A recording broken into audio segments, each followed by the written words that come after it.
UPSC के chairman Atul Prasad, और जिस तरीके से परीक्षा के परिणाम आए हैं इसको लेकर अब काउंसलिंग भी हो रहा है, काफ़ी कुछ बातें जो है वो आगे आई हैं, लेकिन इसमें कुछ लोग जो हैं और कुछ छात्र जो है वो प्रदर्शन कर रहे हैं, कुछ अपनी बात रख रहे हैं, कुछ भ्रांतियां भी हैं। तो वो स्पष्ट हो जाए कि आखिर क्या कुछ वस्तु स्थिति है, सीधे तौर पे हम जान लेते हैं। कुछ बातें जो है बच्चों को लेकर, रिजल्ट को लेकर, परिणाम को लेकर छात्र जो है वो कई सारे आरोप जो है वो लगा रहे हैं।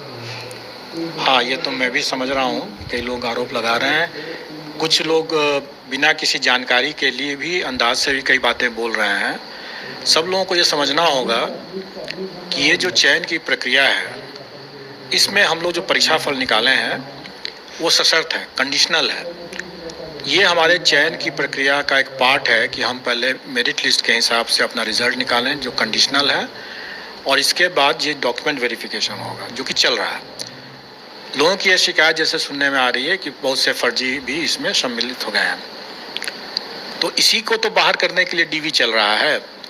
हम भी तो यही चाहते हैं कि जो फर्जी हैं वो बाहर हो जाएं, और इसीलिए वो डीवी चल रहा है। और डीवी के दौरान जो लोग गलत पाए जाएंगे वो उछड़ जाएंगे। हमारा काम ये था कि जो भी लोग अभ्यर्थी ने जो दावा किया, उस दावा के आधार पर हमने एक मेधा सूची बनाया। अब उस मेधा सूची के आधार पर उसका दावा कितना सही है, कितना गलत है, इसकी ही जांच अब चल रही है। स्वाभाविक है कि जो सही पाए जाएंगे उनका योगदान स्वीकृत हो जाएगा, जो नहीं सही पाए जाएंगे उनका नहीं योगदान स्वीकृत होगा। तो अब इस पर अगर किसी को कोई विवाद है, कहना है, कुछ शिकायतें जैसे आ रही हैं कि गलत सर्टिफिकेट होने के बावजूद भी, जैसे बीएड का सर्टिफिकेट होने के बावजूद भी प्राथमिक में आ गया, तो लोगों को ये नहीं भूलना चाहिए कि जो करीब 10,000 लोग ऐसे भी थे अभ्यर्थी जिन्होंने बीएड और डिप्लोमा दोनों कर रखा है। अब अगर किसी ने अगर गलत तरीके से अगर दावा कर दिया कि वो हमारा जो है बीएड है, डिप्लोमा है हम, और डिप्लोमा का सर्टिफिकेट उसका नहीं है, तो वो बाहर हो जाएगा। तो स्वाभाविक है कि ऐसे मामले जो होंगे वो छंटेंगे। और सर, इस पे जो कई सारे सवाल हैं, पहले भी उसमें था कि डॉक्यूमेंट वेरिफिकेशन पहले हो जाए, फिर और भी जगह यही होता है कि जब एग्ज़ाम हो जाते हैं नियुक्ति से पहले एक बार वेरिफिकेशन होता है, और काउंसलिंग और ये सब चीज़ें अभी चल भी रही हैं। तो आखिर समस्या इतने बड़े पैमाने पर किस तरीके से छात्रों का जो, देखिए, आप लोगों को स्मरण होगा कि 9th-10th का और 11th-12th का हमने डॉक्यूमेंट वेरिफिकेशन प्रारंभ कराया था, और ये भी स्मरण होगा कि उस समय शिक्षा विभाग के पदाधिकारी किसी और कारण से उसमें सम्मिलित नहीं हो पाए थे। जो हमारे डॉक्यूमेंट वेरिफिकेशन का जो एक्यूरेसी है वो उससे प्रभावित हुआ था। उस समय आपको स्मरण होगा कि कई ऐसे अभ्यर्थियों अपने बात बोले कि उनका पार्शियली वेरीफाइड माना गया, क्योंकि जबकि उनके पास सभी दस्तावेज थे। तो क्योंकि डॉक्यूमेंट वेरिफिकेशन बहुत ज़्यादा एक्यूरेट नहीं हो पाया था, फिर भी हम लोगों ने कई मामले को, जैसे उस समय लगभग 16,000 अभ्यर्थी जो थे वो एब्सेंट थे। 500 अभ्यर्थी ऐसे थे जिनका कि डॉक्यूमेंट असत्यापित हुआ, मतलब कि वेरीफाइड नहीं हुआ, गलत पाया गया।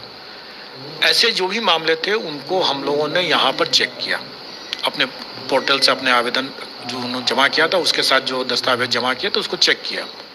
उसमें से हम लोगों ने पाया कि कई ऐसे मामले हैं जो कि वाकई में गलत हैं, उनको छांट दिया। जैसे हम लोगों ने बड़ी संख्या में लोगों को यहाँ से छांटा भी है।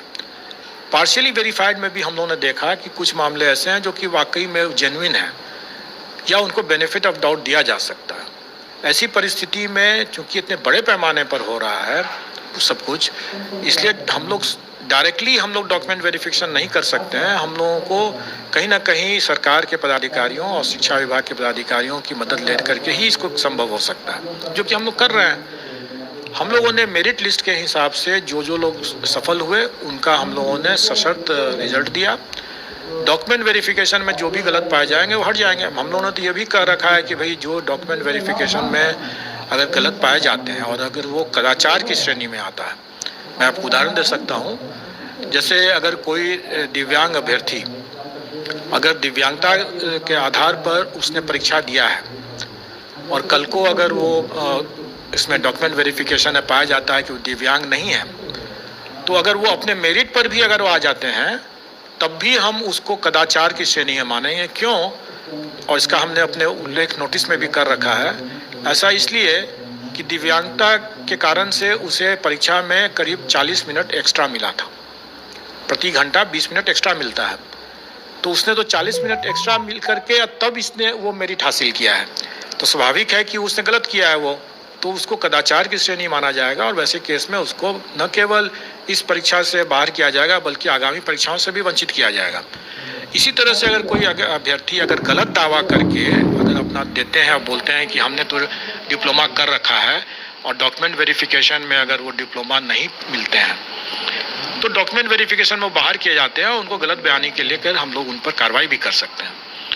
उसी तरीके से अगर किसी ने अगर अपना STET का सर्टिफिकेट दिया है कि 2019 का और वो बिहार के बाहर के निवासी हैं, तो अब ये कहना कि चूंकि वो बिहार के बाहर के हैं इसलिए उनका STET का वो सर्टिफिकेट गलत हो गया, तो ये तो अनुसंधान का विषय है।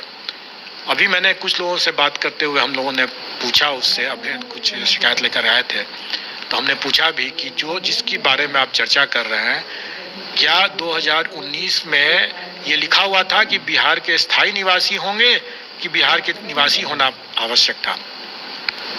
उसने देख करके विज्ञापन देख के बताया कि नहीं, बिहार का निवासी होना पर्याप्त था।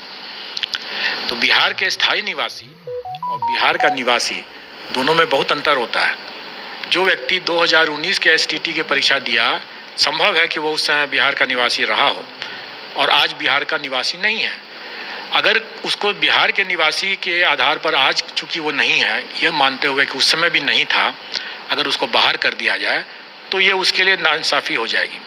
उसका सही तरीका यह है कि आज की तारीख पर उसको स्वीकृत करते हुए, मान्य करते हुए फर्दर उस पर इन्वेस्टिगेशन हो, अनुसंधान हो, जांच किया जाए कि वाकई में वो उस समय बिहार का निवासी था क्या नहीं था। और जब वो जांच का जो आएगा रिजल्ट, उसके आधार पर उसका अगर पाया जाए कदाचारी निकला तो उसकी STET की परीक्षा वो बाधित हो जाएगी, उसका परीक्षा फल प्रभावित होगा तो उस समय बाहर हो जाएगा वो। लेकिन आज की तारीख पर उसके पास में अगर जायज STET का प्रमाण पत्र है तो सिर्फ आशंका के आधार पर उसको बाहर नहीं किया जा सकता। तो जो काउंसलिंग हो रही है डिस्ट्रिक्ट्स में, तो ये उम्मीद कुछ बच्चे रख सकते हैं कि जो अगर वहाँ पे कुछ गलत होता है तो जो वेटिंग लिस्ट के जो लोग हैं उनको चांस मिल सकता है? बिल्कुल, हम लोगों का हमेशा से ये प्रयास रहा और ये पूर्व की परिपाटी भी रही है कि जब भी हम डॉक्यूमेंट वेरिफिकेशन करके सरकार को लिस्ट देते हैं, चूँकि उन सब मामलों में हम लोग सीधे अपना डॉक्यूमेंट वेरिफिकेशन कर लेते हैं, छोटी संख्या रहती है। इसमें चूँकि बड़ी संख्या है इसलिए डॉक्यूमेंट वेरिफिकेशन अब सरकार के स्तर से वहाँ पर हो रहा है। तो जब भी कोई सरकार के समक्ष जब जाता है मामला योगदान के समय और पाया जाता है कि वो गलत है, तो सरकार हमारे पास वापस भेजती है और हम लोग उस पर पूरक अपना सप्लीमेंट्री रिजल्ट देते हैं और वो हम लोग इस मामले में भी देंगे।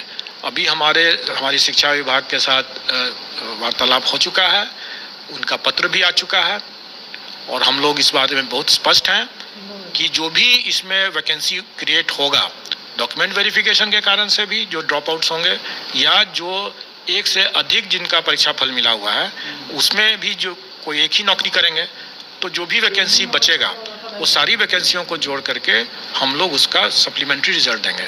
और मैं यहाँ पर इस बात को भी और स्पष्ट कर देना चाहूँगा कि मान लेंगे सप्लीमेंट्री रिजल्ट हम लोग देते हैं 5-6 हज़ार 7 हज़ार जितने लोग निकलता है उतना देते हैं, तो उनका भी इसी प्रक्रिया के तहत DV होगा, डॉक्यूमेंट वेरिफिकेशन होगा। और अगर उसमें भी अगर फिर से कोई अगर गलत पाए जाएंगे तो वो छटेंगे और छटने के बाद जो मान लीजिए 400-500 फिर से वैकेंसी क्रिएट होगा तो हम फिर से सप्लीमेंट्री निकालेंगे।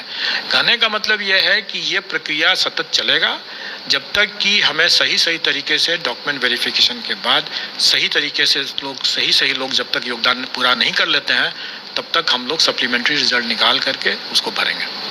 एक छोटी सी और बातें हैं, जो कंप्यूटर साइंस के जो परिणाम थे उसमें कुछ जो देरी हुई थी, इसको लेकर जो अभ्यर्थी थे उनके मन में कई सवाल था। जब परिणाम आ गए तब वो कई सवाल खड़ा कर रहे हैं और कुछ लोग अभी BPSC के गेट के बाहर भी कुछ लोग हैं, बच्चे जो हैं वो अपनी बातों को लेकर या प्रदर्शन या तमाम बातें, तो वैसे बच्चों को थोड़ा जो भ्रांतियाँ हैं या फिर उनके मन में जो शंका है उसको थोड़ा अपनी ओर से दूर कर दें। एक तो कुछ लोग आए थे मेरे समक्ष और मैंने उनको क्लियर भी कर दिया और आप अभी देखेंगे कि बाहर में अब कोई अभ्यर्थी नहीं है। उनकी शंकाओं का समाधान हमने कर दिया। फिर भी आपके चैनल के माध्यम से मैं बताना चाहूँगा कि जो भी शंकाएं हैं सिर्फ इसी कारण से है कि अगर फर्जी का चयन नहीं होता तो उनका चयन हो सकता था, क्योंकि वो मेरिट में शायद नीचे है, थोड़ी से नीचे है, उनका संभव था कि हो सकता था, और यही आशंका थी। तो वो चाहते हैं कि फर्जी अभ्यर्थी जो चयन हो गए हैं उनको बाहर कर दिया जाए। तो वही तो हम कर रहे हैं। आखिर डॉक्यूमेंट वेरिफिकेशन का प्रोसेस भी तो इसीलिए है ना कि जो फर्जी जो कर चुके हैं, जिन्होंने जो दावा किया, हम उस दावा के आधार पर हम लोगों ने किया और उसका मेरिट लिस्ट बनाया, और अब हम उसका सेकंड फेज में उसका डॉक्यूमेंट वेरिफिकेशन चल रहा है। जो फर्जी होंगे बाहर हो जाएंगे, और जब बाहर होंगे तो जो वैकेंसी होगा हम भरेंगे उसको पूरक से। बहुत धन्यवाद। तो